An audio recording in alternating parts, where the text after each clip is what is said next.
राष्ट्रीय सेवा प्राधिकरण नई दिल्ली के निर्देशानुसार अजमेर विधिक सेवा प्राधिकरण में इस वर्ष की चौथी और अंतिम राष्ट्रीय लोक अदालत आयोजित की गई। इसमें आमजन के लंबित व प्री लिटिगेशन प्रकरणों को निस्तारण किया गया।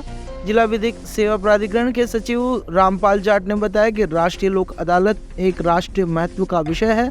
न्यायालय में लंबित मुकदमों के निस्तारण में लगने वाले समय और खर्च को बचाने के उद्देश्य से राष्ट्रीय लोक अदालत के द्वारा अजमेर न्यायालय के क्षेत्राधिकार में समझौता योग्य मामलों को ऑनलाइन व ऑफलाइन माध्यम से निपटाया जा रहा है, जिससे आमजन को राहत मिल सके।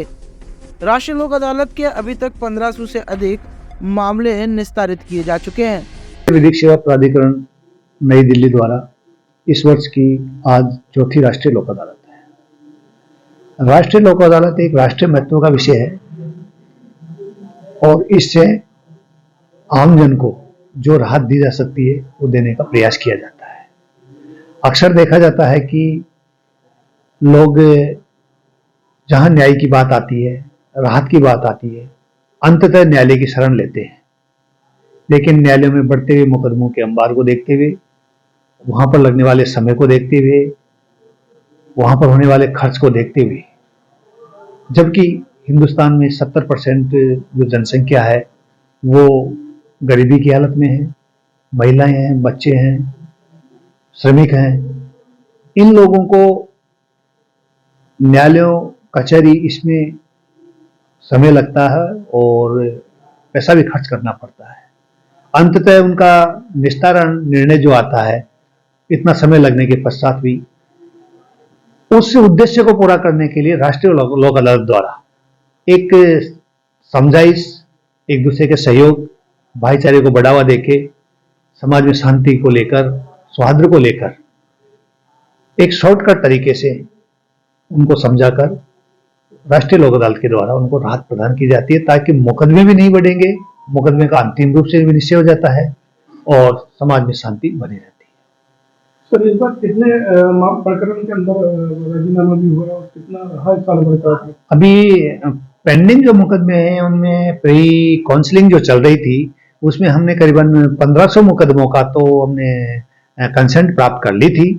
इसके अलावा हमारे न केवल पेंडिंग बल्कि जो प्री लिटिगेशन स्तर पे, यानी कि ऐसी स्थितियां जिनमें कि कोई नागरिक न्यायालय में जाता, किसी सरकारी ऑफिस में जाता, किसी इंस्टीट्यूट में जाता और वहां से अपनी राहत प्रदान करने के लिए वो एप्लीकेशन देता और उन एप्लीकेशंस को उसका विवाद के रूप में उसका जन्म हो या नहीं हो, उससे पहले ही राष्ट्रीय लोक अदालत के माध्यम से हमने उनको संभाला और उनको मुकदमों को न्यायालय में जाने से हमने रोका, यानी कि उनको वो राहत जो कि एक विवेचन करने के पश्चात और एक काफी समय लगने के पश्चात कुछ समय लगता, वो उससे पहले ही हमने राष्ट्रीय लोक अदालत के माध्यम से देने के प्रयास कर रहे हैं। ऐसे काफी मुकदमों की संख्या रहेगी क्योंकि सरकार की जन कल्याणकारी योजनाएं भी है, बैंकिंग मुकदमे भी है, बिजली के भी हैं, पानी के भी हैं, टेलीफोन के भी हैं, क्रेडिट कार्ड के भी हैं, केसीसी के भी हैं।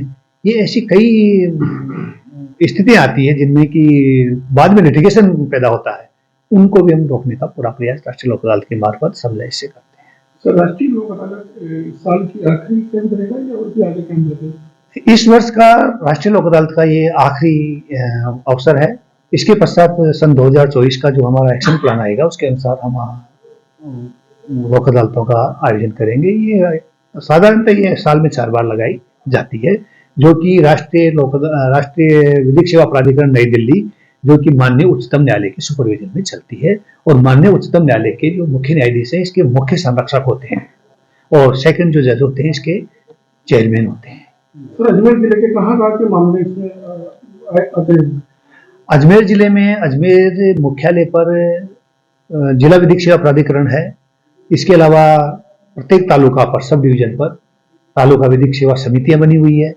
और जहां तक आप बात कर रहे हैं कि अजमेर में कहाँ के कौन से, अजमेर जुरिडिक्शन में, अजमेर कोर्ट्स के जुरिडिक्शन में जितने मामले आते हैं वो यहाँ लिए जाएंगे। बहरहाल अजमेर में 3 डिस्ट्रिक्ट बन चुकी है, अजमेर, ब्यावर और केकड़ी, लेकिन डीएलएसए का जिला अभी केकड़ी और ब्यावर को मिलाकर एक ही है, क्योंकि अभी तक नए सेशन खंडों की स्थापना नहीं हुई है, उसके अनुसार डीएलएसए की स्थापना नहीं हुई।